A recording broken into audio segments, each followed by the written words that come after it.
94 Feet with Coach JT. Man, do me a favor. Y'all leave a like in the comment section. Man, subscribe to the podcast. Man, let me know what you think. Appreciate y'all tuning in. This thing really starting to move and bubble, man. I'm gonna start the show off. I'm gonna tell these people again, man. I know people. I'm telling y'all, if y'all want to holler, y'all need something, y'all want to get tap in with your boy, because I know people. You never know who Coach JT knows. I try to tell everybody that, man. But again, shout out to all the sponsors, people who looking out, tapping in, supporting the show. I appreciate y'all, man. Real quick, I got to shout out again some people that's been tapping in with me since day one. People looking, throwing me some lines. Urban Medical Aesthetics in Oak Grove. Tap in with them. Man, fellas, ladies, get your facials, all your stuff done over there. Man, I had mine done about a week ago now. First time ever. Definitely A1. Got to go back there, man. Tap in with Urban Medical Aesthetics again, right there in Oak Grove, California. They got all your needs, everything. They take care of you right there, man. Tap in with them. Let's jump into it, because I know this gentleman got things to do. He's a busy young man. I've had the pleasure of knowing this gentleman. I don't even know how long ago it's been now, man. We really grew up together a little bit. We lived in the same complex. We used to hoop across the street together. Our sisters was friends, right? Like, I mean, it's so much stuff to go on, man. 43rd Avenue across from Wright Smith Park. We real 916 kids though, but just damn like family since we started, man. Our moms was friends, co-workers. You know what I'm saying? Our lives been linked up for a long time. But currently, man, this gentleman is doing his thing, man. He's an active artist, producer, engineer, executive producer. Man, he's worked with people like DC Young Fly, Kariga Bailey. Y'all know who Kariga is, man. Tyga, Lil Wayne, Jim Jones, Fetty Wap, Currency, man. The list goes on and on and on. I know him as Johnny, but I mean, you know what I'm saying? He go by Johnny Gold to some, Johnny Gold to others. He on Instagram, Johnny Gold Official. Make sure y'all follow him. But yeah, man, I just know him as Johnny, man. My little bro. What's up, man? How you doing? What's up, bro? That was a dope intro, man. Oh man, you know, I'm glad we can get to this, man. I know you've been grinding, bro. I know you've been working, but you know what I'm saying. And to me, it's just dope to see people I've known for a long time, man, doing big things and doing what you love to do, man, and just making an impact, but also putting dope music in the air, bro. Like I can see that. I see it. I listen to this stuff. I'm like, okay, you're not just saying it because I know you, bro, got some talent. You feel me? Like you working. I'm like, bro, got some talent, man. So I'm like, okay. Hey, bro, you remember when I was coming outside with the drumstick? Hey, and I was telling people, man, you've always been doing it. Like that's what it was. You've always been doing it, making beats, putting things together. And I don't know how many of these interviews, if any, you've done before, but now's a great time while we got a quick second, man, to let everybody know though, like where it started from though, man. Like leave me a little bit background outside of everybody else. I'm sorry, not me. I know where it kind of started, but let them know like where you're from, where you grew up, man. So I grew up in South Sac, you know what I mean, all around the greater area of South Sacramento, you know what I'm saying? From to Green Haven to Meadowview to all the way down to where else did I live? Off of Earhart, Valley High. Yeah. You know what I'm saying? I done lived all around. Yeah, that's what's up. So that's where I was raised. That's where I grew up. But go ahead. As far as the music, that I got a pair of drumsticks for my 4th birthday. Mm-hmm. For my mom. Because before that I was breaking the hangers from the dry cleaner. Yep. You know what I'm saying? Taking that white part off, and you know what I mean? I got some drumsticks now. So it started from then, and then we had this little keyboard in our little family room. So I used to just get over there and just mess around on the keyboard. And then what happened after that? I had this little tape recorder, this little Talkboy FX Plus, the little joint from Home Alone. Hey, that's how old we are now, and I feel I'm older than Johnny. I'm like, that's how old we were, right? The Home Alone. If you don't know about Home Alone, y'all gotta do your research, man. Like I got your research. If y'all know about them hangers. They don't even put paper on the hangers no more at the dry cleaners no more, right? But then was the ultimate before drumsticks. They was cost. We couldn't afford them. Moms would go get us none. But hey, you had an unlimited supply. You got them hangers in there, boy. You better get them hangers in there, boy. Hey, for real. That's how we telling our age right there, man. That's what's up. It's all good though. But that's how it started though. Also, man, the music in the family. Like moms could blow. Moms can sing, right? So you was around music. Like, I mean, going to church, man. I mean, I know again, church, I mean, the foundation for a lot of people is the church house. Let's keep it 100, right? The church is church house, man. I know y'all was at Progressive for a little bit over there, man. I remember, like I said, the church, man, like just going Hey, to the and Bible. Progressive, that's my grandpa's church. Grandpa, oh, see, That's my you are right. grandpa's Yep, church. you sure right. And that's what So it was in you. I so mean, I was able to get on the drums on Friday night. You know what I'm saying? that was the night you got to get access. Yeah, that was like, you know what I'm saying, youth night. That was the night I Yep. was able to get it off. But during them times, youth church was it. Like, you know, okay, you went to Bro, it was school, you lit. had you Bro, had it youth was lit. service, you had Bro, youth it was service, lit. you had youth service, but you also had, okay, bring people from this church. You had Genesis down the street, you had Antioch, we moved over there. But okay, you come to our service, or you come to our service, but it was the fellowship with each other, but also the music and the spiritual, like that was real high though, bro. Like people went to church, yeah, we had a good time, we socialized. It was a safe place back then. It was a safe place. All our parents knew, oh, you were his parents, you were his church. Oh, I know y'all good. We might be at church 3-4 hours.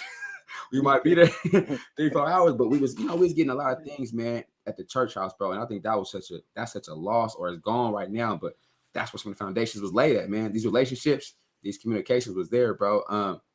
During your coming up in music and at that time, man, who are the musicians or people, like you said, ain't like a sport, bro? You know, who are some people you were kind of mimicking or mocking, or like, you know, oh, I want to get it like him, do this like him? Who were some people you was watching? I know you got some names, somebody you can remember off top, man, who was mimicking, watching videos, doing something like.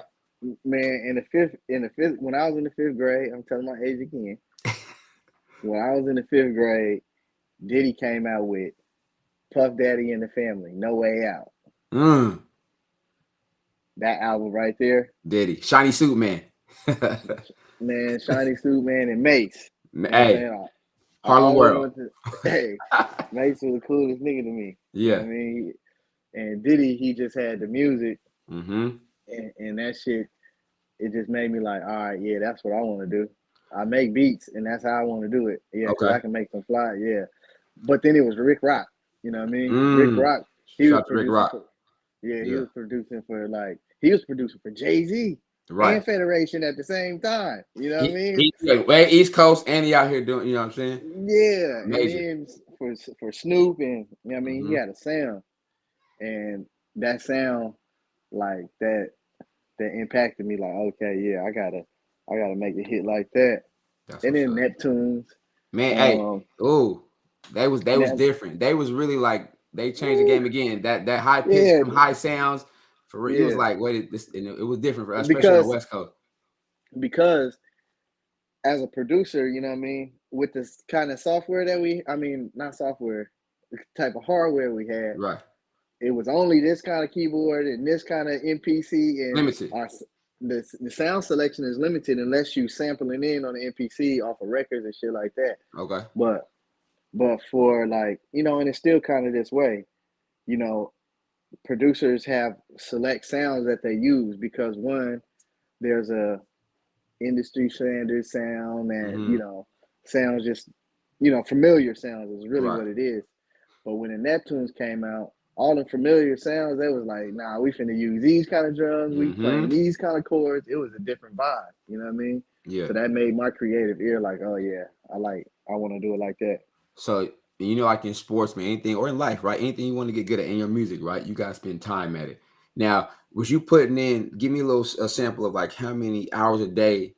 I know now it's stupid crazy, but back then, how much time would you say you was over there either making a beat, putting a recording together, doing something like that? How much time was you putting in? Oh no, this is this grind on the music. The time that I put in on the music has been serious. Has been serious for a long time. Okay, look, I had 0 period, so that means I'm getting to school before everybody else. Facts. You know what I mean? I had 0 period jazz band. Okay. So in the morning we're gonna get up at 7:30 and I'm finna learn some jazz. I'm finna learn how to play this. There's a whole new bag right here. Right. 4th period, I got marching band. Or concert band, or whatever it was, time of year, right? Winter drumline. It depends on what semester we in. You know what I mean? And then after that, I had, depending on what semester we in, we had rehearsal after school. You know what I mean? Then after that, after school, I got choir rehearsal at church to go get on the drums. Right. So you already spoke about maybe 4 hours outside of the regular school day, during the regular daytime of just music, period. different genres of music. I got to go do this at church, and then when I get home, I want to go finish that beat I was making though. You know what I mean? Daily. That's your routine. Yeah. 5 hours a day for years. Yeah. For years. And one thing I will say, I was in the band through middle school, didn't get to high school. I also got focused on more sports, but that band practice is different. The band facilitation is different, bro. It gets you right. Trying to read music and stuff like that, like it's really different, man. You gotta read the music, plus play the music. Then you gotta remember the music. And in marching band, you're out on a football field, bro. So you're playing music. You have to keep form on top of your walking and marching to certain steps. Each 8 counts, 4 counts. I mean, it's a whole thing going on, bro. It's a lot going on with marching band. Yeah, and the timing, the reps, the cadences, and I'll tell everybody I know, and playing by ear is so dope too. But if you're able to read music, I'm like, even now you can create whatever you want on keyboards, on different systems, be able to read the music as well. The ear is great too, but to have that dual threat, I'm like, bro, like if you can read it, somebody can put it in front of you and give me exactly what they want, then you trying to hear it. Like, hey, it's got to be another more marketable way, man. Like, during that time, like say that middle school transition, that time middle school doing stuff. Now, would you say, some people takes time away to do other things? Were you out there trying to have fun a lot? Because I don't even remember that time. It was more so, we was maybe recreation at the park randomly sometimes, but more so you was always doing music. But did you feel like you missed out on some times where you was just so much involved in your music or practice or learning where you missed out on certain things? Or you was like, this is me. Like you found your lane. No. I feel like music put me in all the vibes because everybody want to hear some music. Yeah, true. Bruh, everybody want to hear some music. Even if there ain't no music, me and Kariga finna kick it off.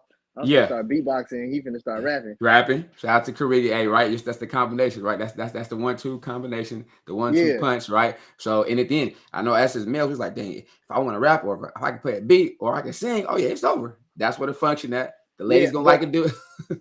Right. And I enjoy music as much as I like making it. So if I'm not making it, I'm listening to it. You know what I mean? Right. And that creative mind, though, bro, you can tell it's been like mom's family right there. But at what point though did you really feel though, Jay, like, you know what, career outside? I know Diddy kind of got, but you're like, I want to make next steps because just the point we had to elevate and be like, you know what, I gotta really sacrifice for yourself, start putting your own money into your stuff.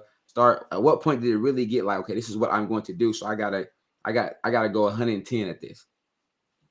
When I was 16, okay, I worked a job at McDonald's. I ain't spend one check because I was saving up to get this $3,500 Yamaha Motif keyboard so I can make beats to get this Mac computer. You know what I mean? So like, the senior projects on like careers and what you're gonna do. Everything was music producer. Everything. This is what I'm gonna do. You put it down in writing. You said in the atmosphere. For sure.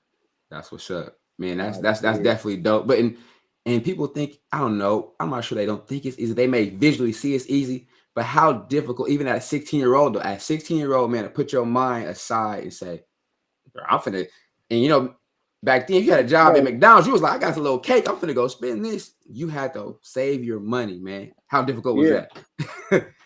Saving the money? Yeah. Burning your pockets or what? No. It was, luckily they was in checks. You know what I mean? Okay. And I ain't had no bank account yet. Stack them checks. Yeah. It was a piece of paper. I had no bank account. Keep that paper in the house. Don't lose them checks though. Don't lose them checks. It was just a piece of paper at the time. But I think I wasn't tripping because I knew what I was about to do. You know what I mean? Okay. And then for clothes, like, you know what I mean? That's when, niggas start buying their shoes and hitting Foot Locker and Champs and getting their little jerseys and all that. Yeah. You know what I mean? During that time, I wasn't tripping on that because I had some big cousins that had some fire ass hand-me-downs. It was okay, bro. I'm taking those. I'm showing up to high school wearing Iceberg and Pelly and like all kind of expensive clothes. So I wasn't tripping I wasn't tripping. You know what I mean? I had the clothes and I had a job. I'm stacking up my money to buy my beat machine. How much fun That's dope. How much fun was it for you to collab with one of your boys back then, Kariga, right? Like y'all young, y'all fresh in the game, but y'all to get together. How much was that? Was that a vibe y'all felt like y'all could take it further, which we'll get into a little bit later? But was that something y'all knew like, okay, this is, man, you got something going on with this right here? Man, listen, dog. In like the 4th and 5th grade, I called it Kariga. I call it house phone. I call Kariga's house phone. Hey, y'all, house phone, and we didn't have these. We didn't have these devices, y'all. You had a line with a wire. Pull it through. Line with the wire. They gotta put it around the kitchen wall. You know what I'm saying? So you can chill right there. Yep. But I used to call Kariga on the phone, bro, and bro, we'd be beatboxing on the phone, bro. I'll be beatboxing on the phone. He'll be rapping on the phone. And we like 10 years old, bro. So then we was like, all right, cool. Okay, we're gonna hit that one at lunch tomorrow. You know what I mean? y'all pre-planned y'all attack. Nobody had no idea. No, they had no idea that we was prepping. You know what I'm saying? They thought we. So that turned into hey, you know what I mean? I got a drum set at the crib. Uh-oh. I think we lost my guy. Let me see if I can get him back. Here he go. He back. He coming back. There he is. It's all right. Uh-oh. It's good. You back there. We good. It's all right. You straight. I lost my You still there? I hear you. We on live still. You hear me? I can hear you. Oh, the speakerphone. You good? You can hear me, but I can't hear you. Oh, okay. Oh, what's good? Let me see something real quick. Y'all, sorry for the technical difficulty. We are on live. Let me see. He said he can't hear me, but we're gonna get this thing back started again. 1 second. Let's see.